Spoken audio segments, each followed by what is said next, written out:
Prego, Donazzani. Ma io volevo tornare sulla questione direttive comunitarie, perché secondo me è forse il tema che sta anche sull'attualità delle problematiche legate alla caccia.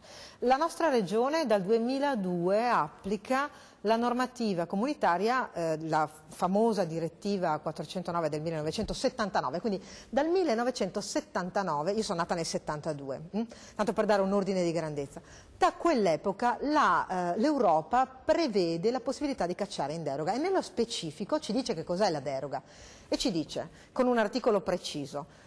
Si può cacciare in deroga se ci sono alcune specie che non sono particolarmente protette, quindi non stanno... la caccia però. Se la siete inventate voi in Veneto e in Lombardia e siamo sotto processo. La Corte di Giustizia ci ha messo sotto processo e noi rischiamo di pagare, noi cittadini, per farli a voi la campagna elettorale, perché voi siete a caccia non di uccelli ma di voti soprattutto. Non ha mai pagato nulla l'Italia per quanto riguarda le deroghe. Al prossimo anno a quest'ora facciamo una trasmissione e probabilmente sarà finalmente arrivata la sentenza della Corte di Giustizia. Voi state scherzando col fuoco con i soldi dei cittadini, ma sono tutte bugie, propaganda, bugia, che voi avete costretto gli italiani a pagare 400 miliardi di ogni referendum, tutti persi dagli ambientalisti, perché su 19 referendum non ne avete vinto neanche uno, su 19 non ne avete vinto neanche uno, e abbiamo, crederanno te, provane sia quanto non senso. E la Lega vi sta fregando,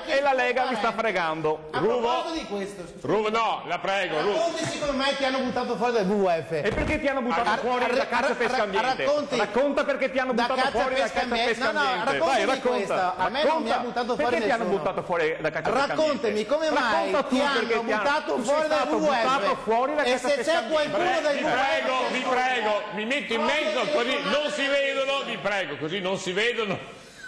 Ruvo, la prego. Mi sento io il processo. Raccontisi della Poiana. La prego, raccontisi della Poiana. Raccontaci di Montebelluna. Raccontisi della Poiana. Quando tu con i passamontagna andavi a fare la multa ai vecchietti. Ti ricordi quando abbiamo chiamato i carabinieri a Montebelluna? Quando andavi con Ti ricordi quando abbiamo chiamato i 112 a Montebelluna? Cosa facevi? Signori, non si paga il biglietto, lo spettacolo è gratis. Lo spettacolo è gratis, vi prego. Nessuno, non incanti più nessuno, sono tutte bugie, bugie, e anni che non ti crede più nessuno,